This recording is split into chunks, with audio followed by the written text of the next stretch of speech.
네,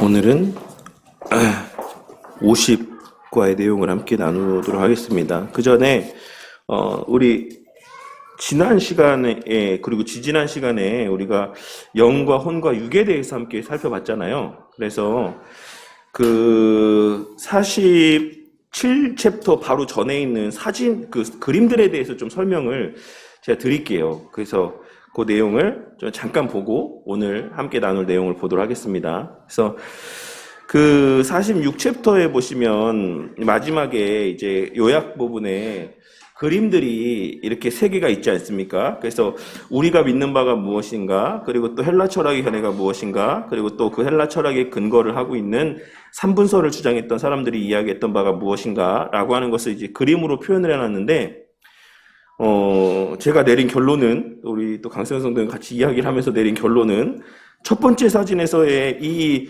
그림 색깔이 있잖아요. 색깔이 이렇게 구별되어 있지 않습니까? 사실 저희가 믿는 거는 이것이 한 가지 색깔로 되어 있는 게 맞아요. 맞다라고 생각합니다. 그래서 요거를 제가 뭐 출판사에 문의해 본 건 아니지만, 우리 부흥과개혁 생명의 말씀사죠. 네, 어쨌든. 그래서 이게 그렇게 하나로 되어 있어서 우리는 영혼과 육체, 육신과 영혼이라고 보는데 이것이 어떤 것을 의미한다라고 말씀드렸습니까? 한 사람이라고 하는 것을 이렇게 구성하는 요소라고 생각한다라고 했죠. 그래서 이것을 총체적으로 해서 하나의 사람이라고 본다. 그래서 똑같은 색깔로 이렇게 되어 있는 게 맞고, 그 밑에 보시면 이제 헬라 철학에서는 영혼과 육신을 어떻게 본다라고 했습니까? 이분법적으로 본다라고 이야기했죠. 그래서 이 나누어진 이 검은색과 초록색이 나뉘어진 구별이 사실 헬라 철학의 견해로 가는 게 맞다라고 생각합니다. 그래서 영혼과 육신을 헬라 철학적인 견해에서는 어떻게 봅니까? 대립적인 것으로 보죠. 그래서 그렇게 이해하는 사람들이 있다라고, 그래서 영혼만 귀하다, 육신은 악하다라고 이렇게 영과 육의 대립적인 구조 가운데서 보는 게 헬라 철학의 견해다라고 보시면 돼요. 그런데 이제 마지막에 3분설에 보시면 이제 영과 혼과 육으로 이제 구별을 하는데, 영과 혼과 육으로 구별할 때에 그 중간에서의 이 긴장을 완화시켜주는 역할을 하는 것이 혼입니다. 혼. 그래서 혼은 이제 생명의 어떤 정서적인 측면, 정신적인 측면, 이런 것들에 있어서의 생명의 원리들을 이야기한다라고 생각하시면 돼요. 그래서 영혼과 육체가 이런 앞서 말씀드린 것처럼 되게 대립적인 구조 가운데 있는데, 그 긴장을 완화시키는 것이 이제 혼이 하는 역할이다라고 이렇게 할 수가 있습니다. 근데 한 가지 더 여기서 좀 우리가 생각해 볼 것이, 이렇게 우리가 물론 우리 개혁주의 신앙 안에서는 육신과 영혼 이렇게 두 가지로 분류하지만, 영과 혼으로 나눠서 생각했을 때 갖게 되는 문제점이 뭘까? 이런 거에 대해서 강성 선생님께서 이야기를 해주셨는데, 그것까지는 제가 아직 생각 못 해봤습니다. 그것까지는 아직 제 자료를 찾아보지 못했어요. 근데 이 부분에 대해서는 나중에 한번 좀 더 생각을 해보도록 할게요. 그래서 왜 우리가 이와 같이, 물론 우리는 영혼을 하나라고 보지만 영과 혼을 분리했을 때 발생하는 문제점들이 뭘까? 그로 말미암아서 우리가 나중에 어떤 신학적인 것을 이해할 때에 어떤 충돌이 있게 될까? 그러니까 이런 것들에 대해서도 나중에 좀 제가 더 깊이 있게 내용들을 보고 나서 좀 말씀드리도록 하겠습니다. 새로 출간된 책에는 빨간색으로 되어 있네요. 저는 초록색으로 되어 있는데. 네, 알겠습니다. 그리고 이제 오늘 50페이지가 아니죠. 50챕터 죄에 대해서 함께 살펴보도록 하겠습니다. 네, 그래서 보시면 이제 죄의 성경적인 정의는 활 시위를 당겨 활을 쏘았을 때 관역을 빗나가는 것으로 묘사할 수 있다.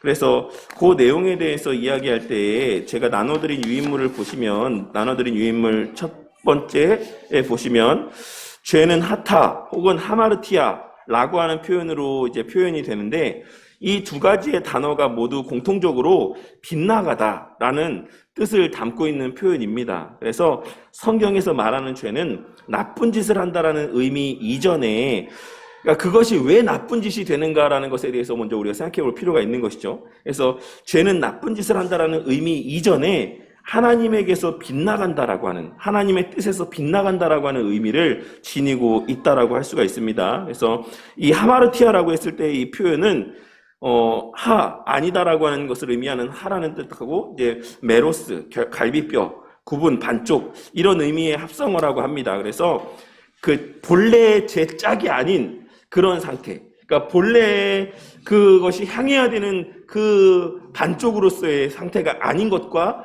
결부되어져 있는 상태를 이제 죄라고 이야기한다라고 볼 수가 있는 거죠. 그래서 우리가 원래는 하나님과 짝을 하고 하나님과 관계된 것들 가운데 우리가 살아가야 되는데 그 우리의 본래의 짝이 아닌 그 하나님과 반대되는 것들과 이렇게 어울리면서 살아가게 되는 모든 것이 다 결국에는 죄가 되는 것이다. 하나님과의 이제 단절된 그런 어떤 거리가 괴리가 있는 어떤 삶의 모든 것이 다 죄가 된다라고 하는 의미로 우리가 해석을 할 수가 있을 것입니다.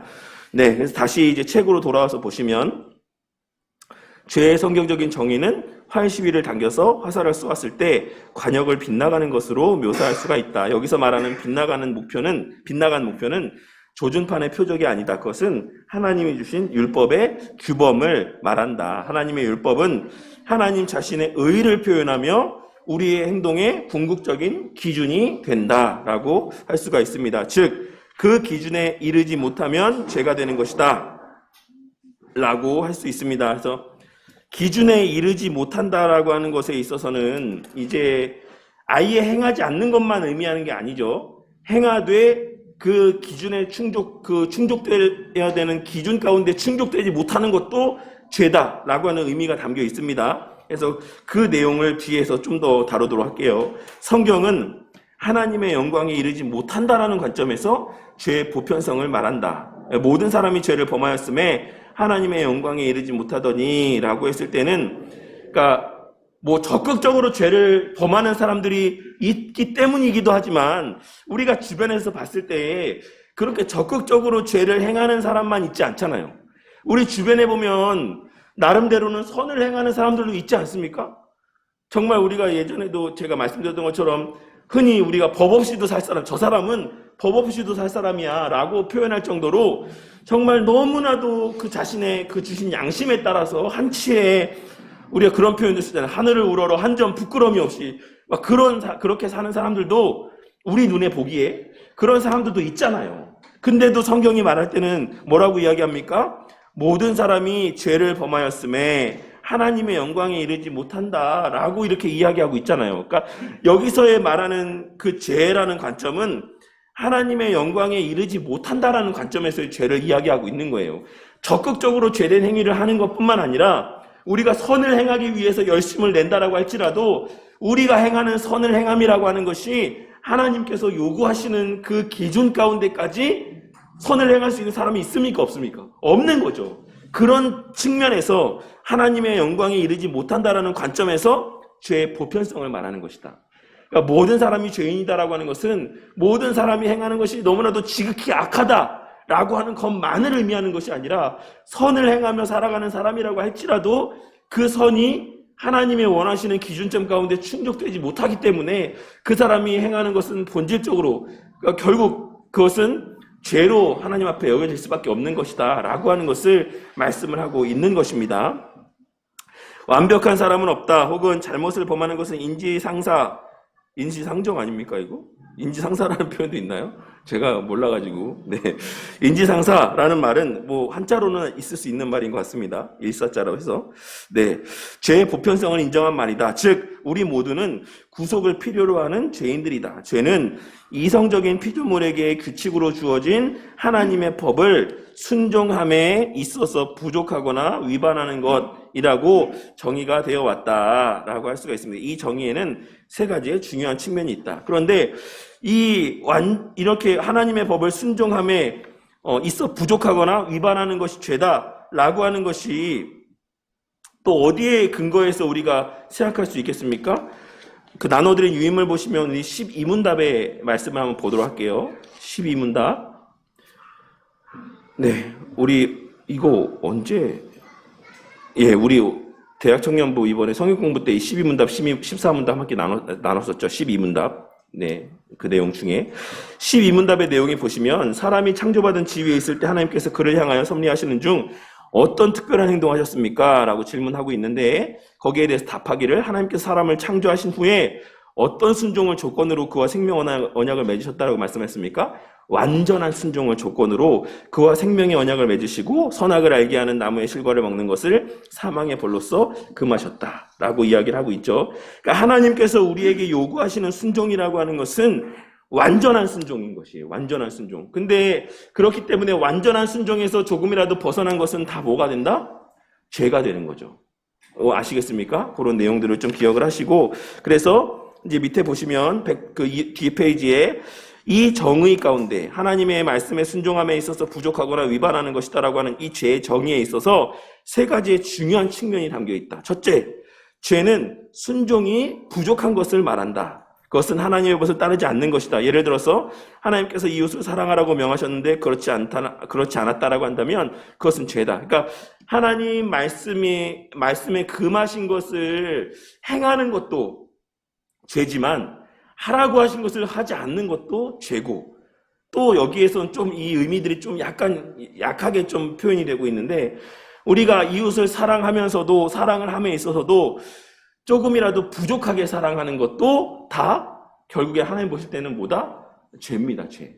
그러니까 우리가 봤을 때는, 우리가 생각했을 때는 아유 그래도 하려고 했잖아, 그래도 애 썼으니까 그냥 넘어가지 뭐, 넘어가자, 이렇게 할 수 있지만 하나님께서 요구하시는 우리의 그 모습 가운데는 그러한 것이 하나님 앞에 용납이 되지 않는다라는 것을 우리는 기억을 해야지만 된다라는 것이에요. 그래서 우리가 우리 딴에는 무엇을 생각합니까? 우리가 늘 생각하는 착각들.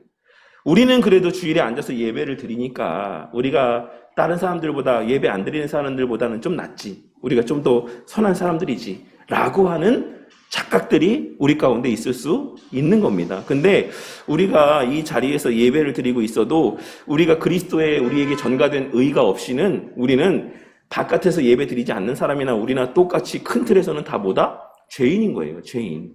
왜냐하면 우리의 이 예배가 그리스도 없이는 온전할 수 없기 때문이고 하나님 앞에 온전히 상달되어질 수도 없기 때문에 그렇습니다. 그러니까 우리가 하나님 앞에 죄인이 아닌 것으로 여김받는 것은 오직 누구 때문이다? 그리스도 때문입니다. 우리의 어떠함과는 아무 상관이 없어요.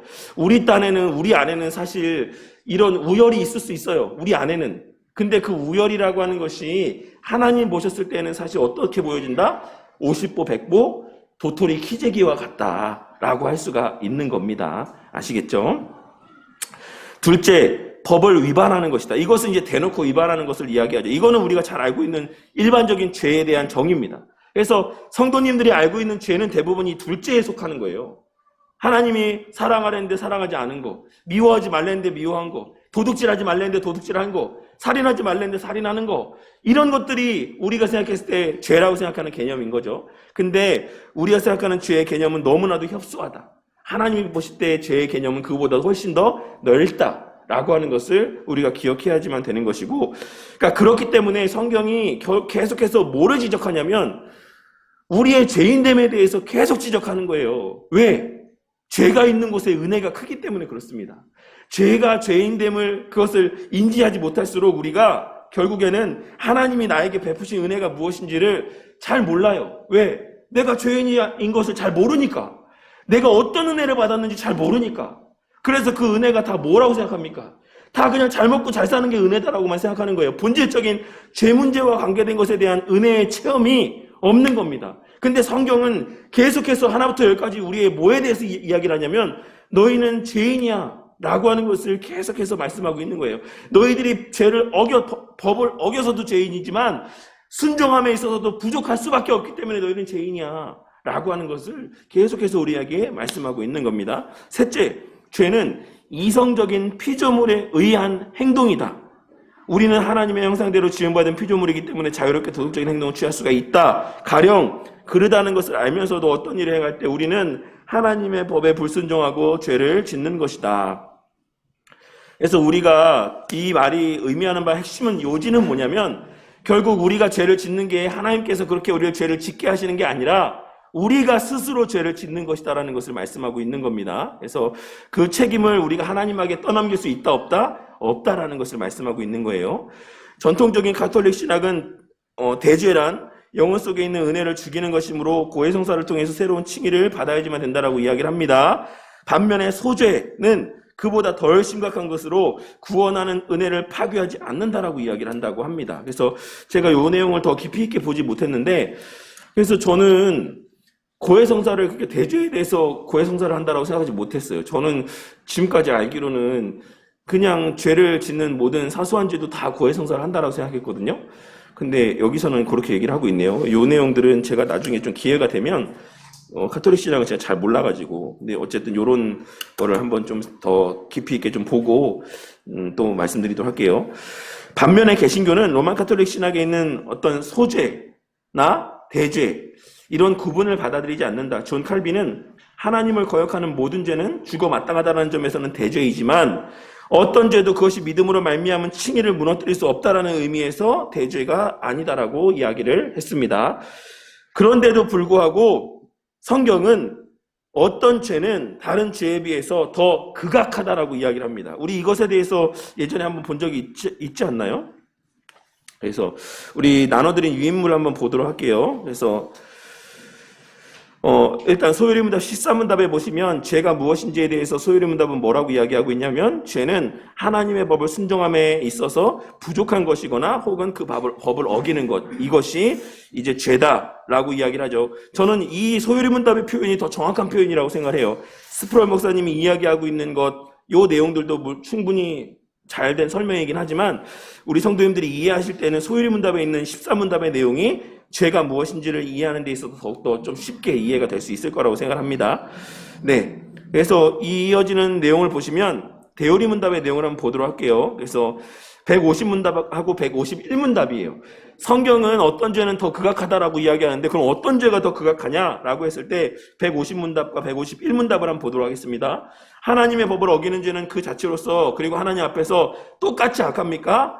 아닙니다. 하나님의 법을 어기는 죄는 똑같이 악하지 않고 어떤 죄는 그 자체로서나 여러 가지 악화시키는 이유로서 인해 다른 죄들보다 하나님 앞에 더 악합니다 라고 이야기할 수 있어요. 151문답에 이제 그 구체적인 실예를 설명을 하고 있는 거예요. 그러면 어떤 죄를 다른 죄보다 더 악하게 만드는 요인은 뭡니까? 그래서 거기에 대해서 설명하기를 이제 네 가지를 이야기하고 있는 거죠. 첫째, 만일 가해자가 보다 성숙한 연령에 있거나 더 많은 경험이나 은혜를 받았거나 혹은 직업, 재능, 지위, 직분, 타인에게 모범이 되어서 그들을 이끌어가야 되는 위치에 있는가 하는 것에 따라서 더 가중될 수 있다. 그래서 이것에 대해서 제가 뭐라고 이야기를 했죠?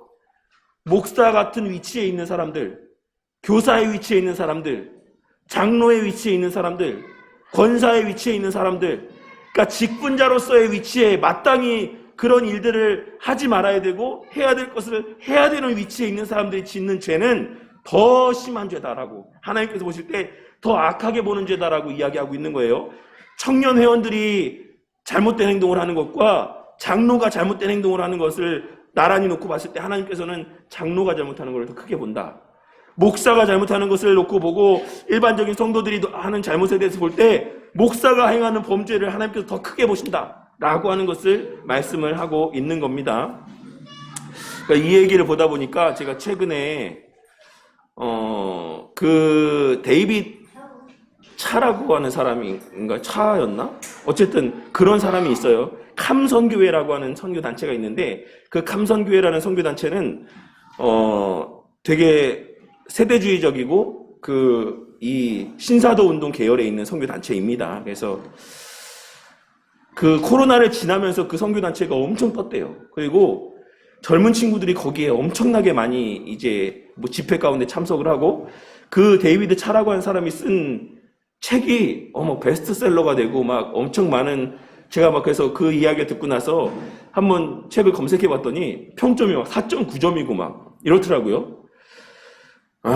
그런 걸 보면서 어쨌든 이런 말씀 드린 이유는, 그 사람이 최근에 이제 죄를 졌습니다. 뭐 똑같죠. 죄를 짓는다라고 하면 여자 문제랑 이제 금전적인 문제, 이 두 가지의 죄를 졌는데, 문제는 뭐냐면 이 사람이 참된 회개를 하지 않아요. 그러니까 목사님이 어떻게 합니까? 그 사람이 참된 회개를 했는지 안 했는지, 목사님 하나님도 아닌데 어떻게 합니까? 라고 이야기하실 수도 있겠지만, 그 사람들이 내놓은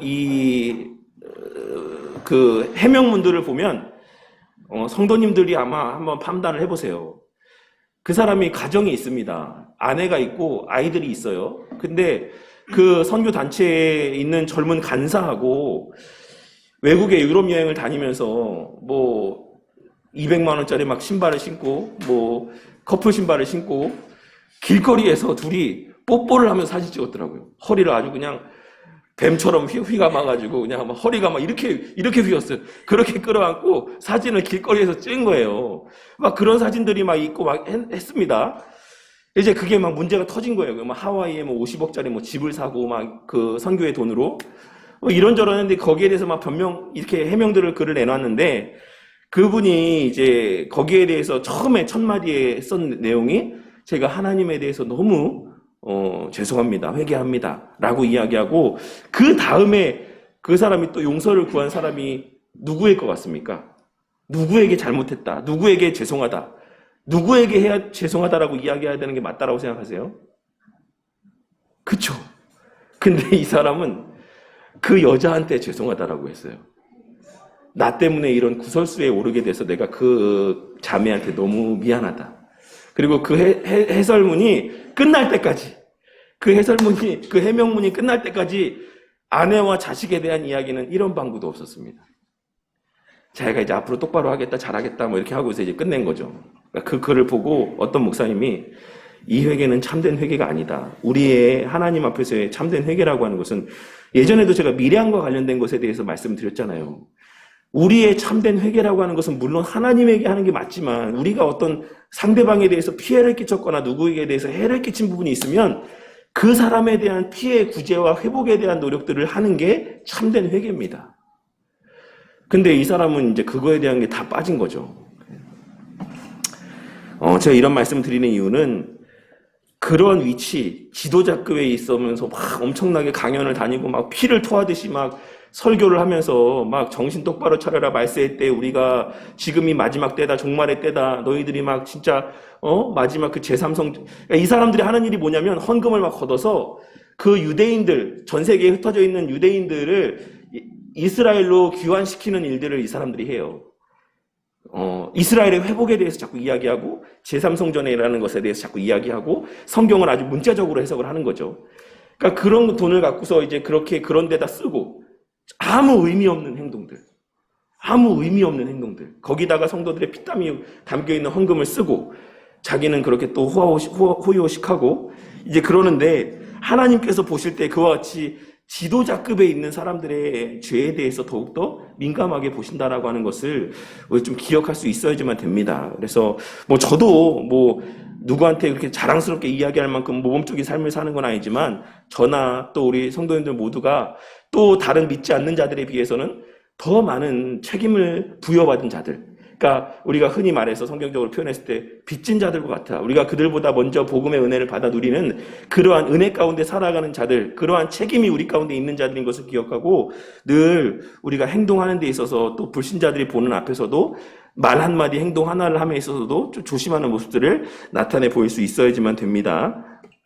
그리고 두 번째는 만일 피해자가 하나님과 그의 속성, 예배에 대해서 그리고 그리스도와 그의 은총에 대해서 성령과 그의 증거와 사역에 대해서 우리와 특별한 관계에 있고 그에게 속해 있는 윗사람이나 높은 사람들에 대해서 성도에 대해서 특별히 악한, 약한 형제나 그들의 영혼에 대해서 그리고 만인의 또는 다수의 공동의 유익에 대해서 범죄하였는가 하는 것들에 따라서 가중될 수 있다. 그래서 그 대상에 따라서도 그러니까 범한 사람이 누구냐, 어떤 위치에 있냐에 따라서 그 경중이 달라지지만 또 그 피해를 당한 피해자가 어떤 위치에 있는 사람이냐, 어느 정도의 피해가 발생했냐 라고 하는 것에 대해서도 하나님께서는 경중을 따진다라고 하는 것을 말씀하고 있는 것입니다. 그리고 범죄의 본성과 성질이 율법의 명심 조문을 어긴 것인지 여러 계명들을 함께 어겼는지 아니면 그 속에 많은 죄들이 포함되어 있는지에 따라서 마음속으로 생각했을 뿐 아니라 실제로 말과 행동으로 나타냈는지 타인을 넘어지게 했는지 그리고 배상의 여지가 있는지에 따라서 은혜의 방도 자비 심판 본성의 빛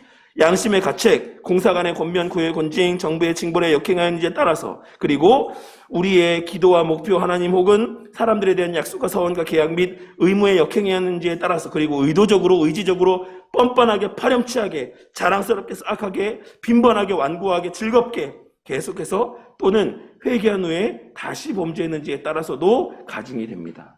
이 내용들을 한번 면밀히 한번 보시길 바랍니다. 좀 한번 찬찬히 한번 읽어보세요. 그래서 우리가 이와 같은 상태 가운데 있진 않았는가? 있었던 적은 없는가? 라고 하는 것들을 한번 생각해 봤으면 좋겠습니다. 그리고 마지막으로 시간과 장소와 환경, 곧 그 죄가 주일이나 다른 예배 시간 또는 바로 그것을 전후로 해서 이루어졌는지, 그와 같은 잘못을 예방하거나 조치할 다른 도움이 있었는지, 그리고 공개적으로 혹은 그것에 의해서 당연히 자극을 받거나 오염될 타인의 면전에서 이루어졌는지에 따라서도 가중이 됩니다. 라고 할 수가 있습니다. 그래서 이 말씀은 사실 어떤 면에서는 오늘 우리가 하는 나눈 주일 말씀에서 같이 그 부모가 자식 앞에서 행하는 잘못들은 어떻습니까? 네, 그것에 의해서 당연히 자극을 받거나 오염이 될 타인의 면전에서 이루어졌는지에 따라서 가중된다라고 했을 때에 이 말씀의 내용들과도 사실 부합이 되는 것이다라고 할 수가 있어요. 우리가 어린 자녀 앞에서의 잘못 행동하는 그 신앙의 모습들은 하나님 보시기에 더 악합니다. 왜? 우리 자녀들은 그 부모의 모습을 바라보면서 신앙이 형성되어져 갈 수밖에 없기 때문에 그래요. 하나님 보실 때 우리에게 부모로서의 오늘 말씀에서는 하나님과 같은 권위들이 있다라고 이야기했지만 동시에 늘 권위에는 책임이 뒤따르기 마련입니다.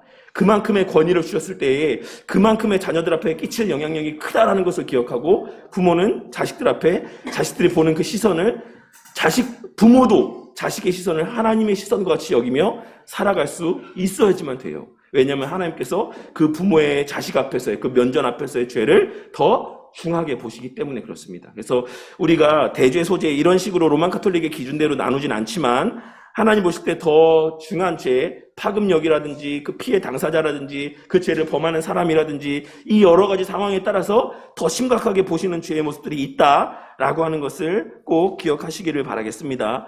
오늘 말씀해 보시 다시 책의 내용으로 돌아오시면 하나님의 의의 심판에서 언도되는 처벌에도 각각 정도의 차이가 있듯 사악함에도 정도의 차이가 있다. 예수님은 바리새인들이 율법에 더 중한 것들을 저버린 것을 책망하시며 벳세다와 고라신의 죄가 소돔과 고모라의 죄보다 더 심하다라고 경고하셨다. 너희가 받을 벌이 더 크다. 이렇게 말씀하셨던 것을 우리가 좀 기억을 해야지만 되겠습니다. 또 성경은 여러 가지 죄로부터 초래되는 죄책에 대해서 경고를 한다. 야고보는 율법의 한 부분을 범하는 것이 율법 전체를 범하는 것이다라고 경고하지만 그럼에도 불구하고 각각의 죄에 따라서 더해지는 죄책이 있다. 바울도 진노의 날에 임할 진노를 쌓지 말라라고 권고한다. 우리가 범하는 죄마다 하나님의 진노 앞에 우리의 죄책을 더한다. 그럼에도 불구하고 하나님의 은혜는 우리의 모든 죄책을 합한 것보다 더 크다. 이 말이 무슨 말이냐면 이 지금 야고보가 이야기한 것처럼 한 부분을 범하는 것이 전체를 다 범하는 것이야 라고 하는 말을 오해를 해서 오용을 해서 어차피 나 죄 다 졌으니까 뭐 이 죄도 짓고 저 죄도 져야겠다. 어차피 속된 말로 세상 말로 어차피 버린 몸 한 번 막 살아야겠다. 어차피 더러졌는데 뭐 이렇게 살아서는 안 된다라는 것이에요. 각각의 행위에 따른 또 죄책이 더해질 수 있다라고 하는 것을 기억을 하라는 것입니다. 그리고 또 우리가 오늘 앞서 나누었던 이 더 중하게 보시는 죄 가운데 세 번째 보시면 의도적으로, 의지적으로, 뻔뻔하게, 파렴치하게, 자랑스럽게, 사악하게, 빈번하게, 완고하게, 즐겁게 계속해서 또는 회개한 후에 다시 범죄했는가.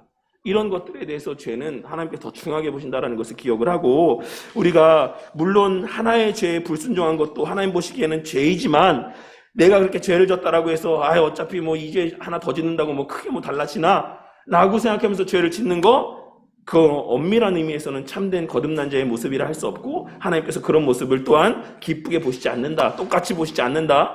더 크게 악하게 보신다라고 하는 것을 기억을 해야지만 되는 것입니다. 성경은 하나님의 말씀을 진지하게 보고 인간을 진지하게 보기 때문에 죄 또한 심각하게 생각한다. 우리가 하나님께 죄를 짓는 것은 그의 거룩하심을 모독하는 것이다. 우리가 이웃에게 범죄하는 것 또한 그의 인간성을 모욕하는 것이고 더 나아가서 하나님의 형상으로서의 하나님께서 귀하게 여기시는 것을 함부로 대하는 것은 또 누구에게 함부로 대하는 것과 같습니까? 하나님께 함부로 대하는 것과 같아요. 이것을 늘 명심하시고 오늘 말씀에서처럼 우리가 안식일을 온전히 지키는 그리고 또 그리스도 안에서의 온전한 안식을 누리기 위해서는 분명히 또한 이웃과의 관계 안에서의 형통함과 온전한 관계들이 있어야지만 된다. 이웃과의 관계에서의 도리를 또한 다하는 모습이 있어야지만 된다라고 하는 것을 꼭 기억하시기를 바라겠습니다. 죄의 성경적인 의미는 뭐다? 하나님의 그 말씀의 법에서, 요구하시는 법에서 빗나가는 것을 의미합니다. 모든 인간은 그런 의미에서 죄인이죠. 하나님께서 요구하시는 수준까지 다다르는 선을 행할 수 있는 사람이 없기 때문에 그렇습니다. 죄는 하나님의 율법을 불순종하는 것과 하나님의 율법을 위반하는 것이 포함된다. 근데 이것보다는 앞서 우리가 살펴봤던 것처럼 12문답에 있는 내용, 14문답에 있는 내용이 아니죠. 대요리문답의 내용인가요? 어디 갔죠? 네. 14문답에 있는 내용이 더 우리에게 쉽게 잘 이해가 됩니다. 죄는 하나님의 법을 순종함에 있어 부족한 것이나 혹은 그 법을 어기는 것이다 라고 하는 표현이 좀 더 쉬운 표현이고 좀 더 정확하게 좀 이해가 되는 표현이라고 생각합니다. 죄는 하나님과 사람을 모독한다 라고 할 수가 있습니다. 네, 자 51 챕터 보도록 하겠습니다. 흔히들 사람은 근본적으로 선하다라고 이야기를 하는 사람들이 있습니다. 그 누구도 완벽할 수 없다라는 사실을 받아들이면서도 인간의 사악함을 최소화하는 것이다. 사람은 근본적으로 선하다라는 주장이 뭡니까? 성선설이죠. 성선설. 다들 도덕 시간에, 윤리 시간에 배우지 않았습니까? 성선설, 성악설, 성무선악설. 네. 근데 어쨌든 그런 내용들은 끊임없이 인간 사회 안에서는 동서양을 막론하고 논의가 되었던 부분이라고 할 수가 있습니다. 그러나 사람이 만약 근본적으로 선하다라고 하면 왜 이렇게 죄가 만연한 것이겠습니까? 사람들은 모든 사람이 죄를 짓는 것은 사회가 부정적인 영향을 미쳤기 때문이다라고 이야기를 합니다. 문제는 우리의 본성이 아니라 환경인 것처럼 이야기를 하는 것이죠. 그런 면에서는 오늘날 사람들은 뭘 믿는 것 같습니까?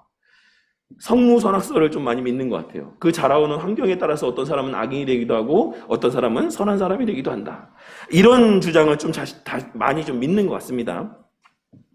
그러나 아무리 의를 추구하는 사회라고 해도 여전히 죄책을 다루는 규정을 갖는다. 그러니까 아무리 완전한 사회라고 해도 거기에는 항상 죄에 대한 책망을 하는, 죄를 규정하는 법들이 있다라는 것이죠. 그래서 이런 것들을 근거로 했을 때, 즉 열매가 보편적으로 부패했기 때문에 우리는 문제의 근원이 나무다라고 하는 것을 알 수가 있다. 결국에는 사람의 문제다라고 하는 것. 물론 환경적인 영향이 없다라고 할 수 없지만 본질적으로 사람이 악하다라고 하는 사실을 부인할 수 없다라고 할 수가 있는 겁니다. 예수님은 좋은 나무가 나쁜 열매를 맺지 못한다라고 말씀하셨습니다. 성경은 우리 조상 아담과 하와가 죄를 지었다라고 분명하게 가르치고 있습니다. 따라서 모든 사람은 악하고 부패한 본성을 가지고 태어납니다. 성경이 이 점을 노골적으로 가르치진 않지만 죄의 보편성이라고 하는 적나라한 사실을 통해서 얼마든지 우리는 이러한 내용들을 추론할 수가 있는 겁니다. 그러나 타락은 단순히 이성적인 추론의 문제가 아닙니다. 그것은 하나님의 계시의 요점입니다. 타락은 소위 원죄라고 하는 것과 관련이 되어 있습니다. 원죄는 본래 아담과 하와가 최초로 지은 죄를 말하는 것이 아닙니다. 이해가 좀 되세요? 원죄는 밑에 있는 굵은 글씨 첫 번째 죄의 결과, 즉 우리가 태어날 때의 타락한 상태를 말하는 것이다. 첫 번째 아담과 하와가 지었던 그 죄 자체를 원죄라고 이야기하는 것이 아니고 우리가 얘기하는 원죄라고 하는 것은 우리가 태어날 때의 타락한 상태를 말한다라고 이야기를 하고 있는 겁니다. 그 내용에 대해서 우리 나눠드린 유인물을 한번 보도록 할게요. 나눠드린 유인물 51장 원죄 부분 첫 번째 단락에 보시면 제가 이 내용을 읽어드리도록 할게요. 기독교 강요에 있는 내용입니다. 모든 피조물이 탄식할 정도로 우주 전체에 편만한 저주는 아담의 죄로 인해서 흐른 것이며 그것이 그의 모든 후손에게 연장되어도 불합리한 것은 없다. 이것은 물려받은 부패이며 교부들에 의해서 원죄라고 불렸다. 그러니까 원죄가 뭐다? 물려받은 부패다.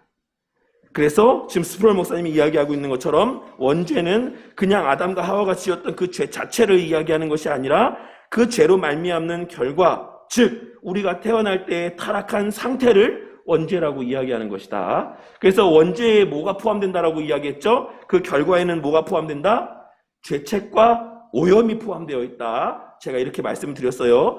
이 타락한 것의 그 내용 가운데는, 물려받은 부패 가운데는 뭐가 있다?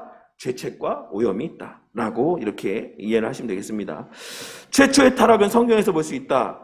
최초의 타락은 파괴적이었다. 그 일이 어떻게 일어나게 되었는지 개혁주의 사상가들 사이에서조차 논쟁을 불러일으켰다. 웨스트민스터 신앙고백서는 그 사건을 성경이 말하는 것처럼 아주 간단하게 설명한다. 이게 뭡니까? 지금 어떻게 일어나게 되었는가? 최초의 타락이 어디서부터 일어났죠? 아담과 하와에게 일어났지만 아담과 하와에게가 처음입니까? 그 전에 이미 우리가 앞서 배웠던 사탄과 귀신들에서처럼 이미 영적인 세계에서의 타락의 사건은 일어났죠. 그렇게 알고 있지 않습니까? 그래서 그 결과가 우리에게 적용이 되어진 거, 그 아담과 하와를 그렇게 이제 하게 된 거죠. 유혹을 하게 된 거죠. 근데 이제 그러면 어떻게 그런 부패가 일어났는가? 어떻게 죄가 조성되게 되었는가? 그것에 대해서 웨스트민스터 신앙고백서는 이렇게 이야기합니다. 아담과 하와는 사탄의 간계와 유혹 때문에 하나님께서 금하신 실과를 먹음으로 범죄했다. 하나님은 그들의 죄를 자기의 지혜로우시고 거룩하신 뜻을 따라서 허락하셨는데 이는 자기의 영광을 위하여 다스리실 목적을 가지셨기 때문이다 라고 웨스트민스터 신앙고백서에서 고백을 하고 있어요. 이 내용에 대해서 나눠드린 유인물을 한번 좀 참고하도록 하겠습니다. 자, 두 번째 단락에 하나님은 죄의 조성자로 간주될 수 없다. 하나님의 영원한 작정은 죄악이 세상에 들어왔음을 명백히 선언한다. 그러나 이것을 하나님이 죄를 만드신 자로서 죄에 대해 책임을 져야 된다는 의미로 해석해서 이해해서는 안 된다. 그러니까 죄악이 세상에 들어왔다는 것이 하나님이 그 죄를 만들어서 세상 가운데 들어오게 했다라고 이해해서는 안 된다는 것이에요. 성경은 이러한 해석을 단호하게 거부한다. 하나님은 결단코 악을 행치 아니하시며 전능자는 단정코 불의를 행치 아니하시고 그는 거룩하신 하나님이시다. 따라서 그의 안에는 불의가 전혀 없으시다. 루이스 벌코프 선생님이 쓰신 조직신학 책에는 이렇게 언급이 되어져 있고 이것이 개혁주의 신앙 안에서 우리가 믿는 동의하는 모든 견해다라고 할 수가 있습니다. 그러면 어떻게 죄가 인간 세상 가운데 들어오게 되었냐? 그 다음 단락을 보도록 할게요. 하나님의 작정이란 하나님께서 장차 발생할 모든 일들을 미리 정하시는 그의 영원하신 계획 혹은 영원하신 목적이라고 정의할 수가 있다. 이 하나님의 작정은 여러 가지 특성을 내포하고 있기 때문에 실질상은 단일한 작정이지만 우리는 가끔 하나님의 작정을 복수형으로 말하곤 한다. 하나님의 작정은 창조와 구속에 있어 하나님의 모든 사역을 포함하며 인간의 죄된 행위를 제외한 모든 행위를 내포한다. 뭐를 제외한? 인간의 죄된 행위를 제외한 모든 행위들을 하나님의 작정이 내포한다라고 이야기를 합니다. 그러나 하나님의 작정은 죄가 세상에 들어옴을 명백히 드러내주지만 하나님을 우리 인간의 범죄 행위의 책임자로 만들진 않는다. 그러므로 죄와 관련된 하나님의 작정은 뭐라고 이야기한다? 허용적인 작정이다라고 이야기할 수 있다. 그래서 그 다음 것까지 볼게요. 관례적으로 도덕적인 악에 관한 하나님의 작정은 허용적이다라고 이야기를 한다. 작정에 의해서 하나님은 유한한 의지에 직접적으로 작용함으로써 인간의 죄된 어떤 행동을 실현하도록 결정하지 않으시면서 그 행동이 확실히 일어나도록 하셨다. 무슨 말이죠? 하나님께서 아담에게 직접적으로 막 의지적으로 개입하셨고 죄를 져야 돼. 죄를 지어. 이렇게 막 의지적으로 행하지는 않으셨다라는 것이에요. 하지만 그럼에도 불구하고 그 행동이 확실히 일어나도록 하셨다. 아담의 범죄가. 그렇게 말씀하고 있는 겁니다. 하지만 주목해야 될 점은 이 허용적인 작정이 하나님의 의지의 통제하에 있지 않은 어떤 것을 수동적으로 허용하고 있다는 것을 의미하는 것은 아니다라는 것입니다. 그러니까 하나님께서 그렇다라고 해서 이것을 막을 수 없었다라는 걸 이야기하고 있는 게 아니에요. 죄에 관해서 관여하지 않는다라고 하는 사실이 하나님께서 죄가 범하여지는 것에 대해서 무능력하다라는 것을 말씀하고 있는 건 아니다라는 것입니다. 그래서 이게 우리의 입장에서 보자면, 우리의 논리에서 이야기하자면 이게 되게 말장난 같아요. 말장난같이 여겨질 수도 있어요. 근데 우리가 이해할 수 있는 한계는 여기까지입니다. 여기까지예요. 우리가 이 죄의 문제에 대해서 더 깊이 있게 완벽하게 이것을 이해하고 말로써 표현할 수는 없어요. 이 정도가 우리가 이해할 수 있는 한계고 우리가 표현할 수 있는 한계다. 그래서 제가 바빙크 선생님의 개혁교의학 책에서 봤는지 어디서 봤는지는 잘 기억이 안 나는데 어쨌든 우리 이 진영 안에서의 목사님들 가운데는 그런 면에서는 어떤 면에서 하나님께서 죄의 조성자라고도 볼 수도 있다. 라고까지도 이야기하시는 분들도 있기도 해요. 왜냐하면 하나님의 그 계획, 작정의 그 범주 아래에 허용되지 않는 게 아니기 때문에. 그러니까 허용적 작정이라는 것도 거기에는 하나님의 또한 어떤 의지적인 모습들이 담겨져 있기 때문에 그렇습니다. 그래서 하지만 그럼에도 불구하고 그러니까 우리가 논리적으로 추론할 때에는 그러할 수밖에 없음에도 불구하고 앞서도 말씀드렸던 것처럼 뭐라고 이야기합니까? 성경에서는 하나님은 결단코 악을 행하지 아니하시며 전능자는 단정코 불의를 행하지 아니하시고 그는 거룩하신 하나님이시고 그의 안에는 불의가 전혀 없다라고 이야기하고 있는 겁니다. 그래서 우리는 그냥 이 점은 여기까지 정도로 우리가 이해하고 넘어가야지만 된다라고 생각을 합니다.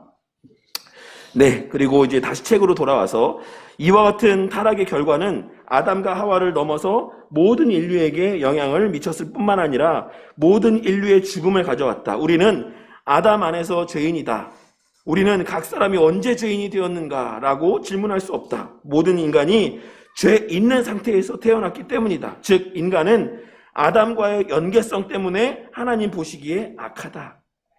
그래서 우리가 다 아담의 자손이고 아담의 뿌리에서 난 자들이기 때문에 우리는 날 때부터 이 원죄 가운데 태어나고 그 원죄 가운데 포함되어 있는 오염된 본성으로 말미암아 그 스스로도 죄를 지을 수밖에 없는 죄인으로 태어나는 겁니다. 우리가 뒤에도 언급하지만 죄를 지어서 죄인이 아니라 우리는 죄인이기 때문에 죄를 짓는 겁니다. 아시겠죠? 우리가 죄를 지어서 죄인이 된 게 아니라 죄인이었기 때문에 죄를 짓게 된 거예요. 그런 것을 꼭 기억하시기 바랍니다. 근데 이 아담과의 연계성 때문에 하나님 보시기에 악하다라고 하는 게 또 어디에도 적용이 되죠?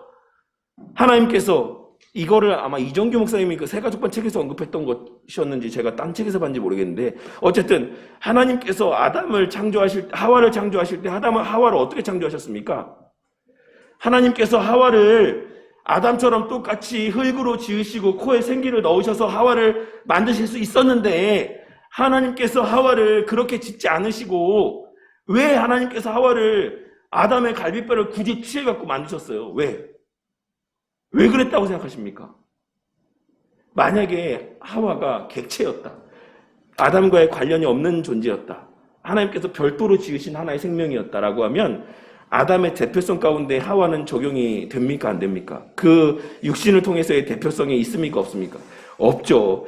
그런 의미만은 아니지만 그런 의미도 담겨 있다라고 이야기를 합니다. 그래서 하와가 이렇게 아담과의 연계성에서 하와도 배제될 수가 없는 거예요. 하와도. 그래서 인간은 아담과의 연계성 때문에 하나님 보시기에 다 악한 겁니다. 웨스트민스터 신앙고백서는 타락의 결과를 다음과 같이 표현하고 있습니다. 이 죄로 말미암아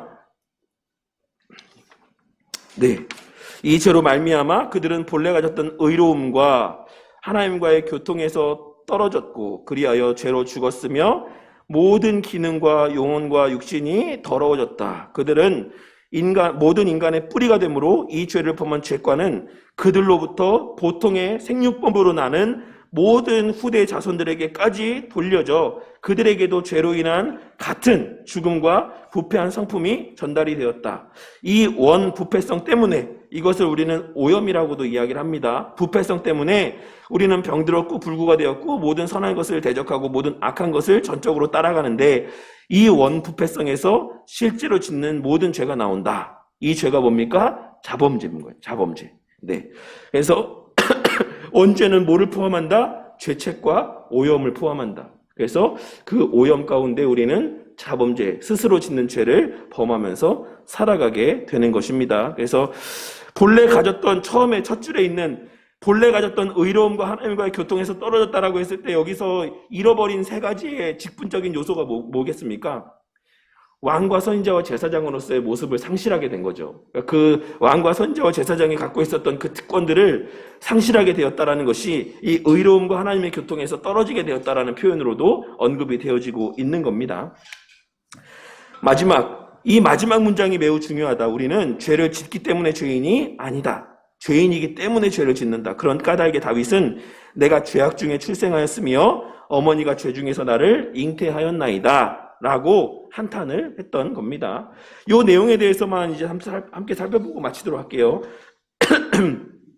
마지막 나눠드릴 유인물의 2페이지 마지막 단락에 보시면 펠라기우스는 부모의 순결에 의해서 자녀가 거룩하게 될 것이므로 경건한 부모에게서 나는 자녀가 부패를 이어받을 수는 없다라고 하는 궤변을 주장을 한다. 펠라기우스는 그래서 뭐를 주장하는 겁니까? 인간은 다 선과 악을 택할 수 있는 그러한 존재로 태어난다라고 이야기를 하는 거예요. 그래서 인간이 구원받고 구원받지 못하는 것, 죄인이 되고 의인이 되는 것은 다 누구의 결과다? 인간에게 달려있다라고 이야기를 하는 거죠. 그래서 펠라기우스가 그와 같은 주장을 하는데 이면에 또 이런 의미가 있는 거예요. 부모의 순결에 의해서 자녀가 거룩하게 될 것이므로 경건한 부모에게서 자녀가 부패를 이어받을 수 없다. 경건한 부모에게서 나는 자녀는 죄인이 아니다 라고 이야기를 하는 겁니다. 하지만 자녀는 부모의 영적인 증생에서 나는 게 아니고 육적인 번식에서 날 뿐이다. 어거스틴이 이야기했듯이 사람은 썩은 본성에서 자녀를 낳음으로 죄 있는 자녀를 낳게 될 수밖에 없다. 죄책은 자연에서 오고 성결은 초자연적인 은혜에서 온다. 라고 어거스틴 선생님이 이렇게 이야기를 했습니다. 그런 것처럼 모든 인간은 다 생육법, 보통의 인간이 출생하는 방법, 아빠와 엄마를 통해서 난자와 정자를 통해서 똑같이 어머니의 품속에서 태어나게 되는 모든 인간은 다 뭐를 통해서 못 가운데 태어난다? 원죄 가운데 태어나게 되어 있다라고 믿는 것이 우리가 알고 있고 또 믿고 있는 바입니다. 또 하나 오늘 이 51챕터에서 좀 기억해야 되는 중요한 것 하나는 원죄는 아담과 하와가 최초로 지은 그 죄 하나를 말씀하고 있는 게 아니라 그 죄로 말미암는 결과를 의미하는 것이다. 그래서 우리가 날 때부터 원죄 가운데 태어난다라고 하는 것은 그 죄의 결과 가운데서 태어나는 것이다 라고 하는 것을 말씀하고 있는 것이고, 이 원죄에는 뭐가 포함되어 있다? 죄책과 오염이 포함되어 있다 라고 하는 것 정도를 오늘 내용들 가운데서 좀 기억을 하시면 될 것 같습니다. 그래서 여기까지 하고 마치도록 하겠습니다. 제가 기도하겠습니다. 하나님 감사합니다. 이 오후 시간에도 하나님께서 우리에게 또 기록된 말씀을 근거로 한 죄가 무엇인지 그리고 원죄가 무엇인지에 대해서 함께 살펴보게 하여 주심에 감사를 드립니다. 오늘날 이 시대를 살아가는 우리들은 참 죄에 대해서 이야기하는 것을 꺼려하고 죄에 대한 것이 마치 성경에는 기록이 되어 있지 않은 것처럼 죄에 대하여 눈을 감고 살아가는 것을 보게 될 때가 많이 있는 것이 사실입니다. 하지만 우리가 죄를 바르게 인지하지 못하고 죄에 대한 바른 자각함 가운데 살아가지 못한다라고 하면 우리의 삶에서는 그만큼 하나님으로 말미암는 은혜 또한 희미해져 갈 수밖에 없음을 깨닫게 되는 은혜가 있게 하여 주시옵소서. 이 시대가 눈에 보여지고 만져지는 은혜만을 추구하게 된 것이 결국 우리의 본질적인 죄 문제에 대한 인지와 자각이 희미해져 갔기 때문이라는 사실을 깨닫게 하여 주셔서 주님, 성경이 너무나도 분명하게 우리 가운데 증거하고 있는 이 죄에 대한 정의와 또한 원죄에 대한 가르침들을 늘 마음 가운데 바르게 새기고 살아가는 자들이 되게 하여 주심으로 우리의 삶에서의 어떤 특별한 가시적이고 또 물질적인 은혜들이 허락되어지지 않는다라고 할지라도 그 어떤 것으로도 해결할 수 없었던 우리의 죄 문제, 이 죄의 문제가 그리스도를 통해 해결되어졌다라는 사실로 말미암는 기쁨과 감사가 우리의 삶에 늘 가득할 수 있는 은혜가 있게 하여 주시옵소서. 죄가 더한 곳에 은혜가 더한다라고 하시는 하나님의 그 말씀에서와 같이 우리의 삶 속에서의 늘 우리의 그 죄된 모습에 대한 인지와 자각이 분명하여지게 하여 주시고 그로 말미암는 감사와 기쁨의 고백이 우리의 입술에서 끊이지 않게 하여 주시옵소서. 주님, 또 이렇게 무더운 날씨가 찾아오며 또 여름날을 우리가 맞이하는 가운데 있습니다. 주님, 그저 입으로만 세월이 빠르다라고 정말 시간이 정신없이 흘러간다라고 이야기하고 끝나는 것이 아니라 그와 같이 빠르게 흘러가는 이 삶의 세월 속에서 우리가 무엇을 해야 되는지, 우리가 어떤 점에 있어 정신을 바짝 차려야 되는지를 잊지 않게 하여 주셔서 누구나가 정말 살과 같이 빠르게 흘러간다라고 느껴지는 이 빠른 세월의 흐름 속에서 우리를 통해 감당케 하시는 그 귀한 하나님의 선한 일들에 우리가 또한 더욱더 매진하며 그 시간들을 선용하며 살아가는 지혜로운 자들이 되게 하여 주시고 그러한 빠르게 흘러가는 삶의 시간들 가운데 불현듯 맞이하게 되는 그 삶의 마지막 시간들 속에서 조금이라도 하나님 앞에 부끄럽지 아니한 삶의 열매들을 또한 남기고 떠나갈 수 있는 우리 자녀들 앞에 조금이라도 또 신앙의 유산이라 또 불려질 만한 그러한 또 멋진 신앙의 모습들을 남기고 떠나갈 수 있는 저와 우리 모두가 되도록 은혜 베풀어 주시옵소서. 특별히 또 이제 돌아오는 토요일과 주일에 우리 귀한 목사님을 모시고 히브리서의 말씀을 함께 나누기를 원합니다. 우리 또 성도님들에게 말씀에 대한 사모함을 주시고 그 시간들에 대한 정말 소중함을 깨닫게 되는 은혜가 있게 하여 주셔서 우리 귀한 목사님 통해서 히브리서 전체의 말씀을 들려주실 때 정말 이 부족한 종을 통해서는 듣지 못했던 또한 깨닫지 못했던 것들이 깨달아지고 또한 그 은혜가 충만히 우리 성도님들에게 임하는 복된 시간들 되게 하여 주시옵소서. 이후에 또 한 주의 삶 속에서도 하나님께서 우리와 함께 하시며 우리의 모든 삶을 통해 하나님의 영광이 드러나게 하실 줄 믿사오며 이 모든 말씀 우리 주 예수 그리스도의 이름으로 기도드렸습니다. 아멘.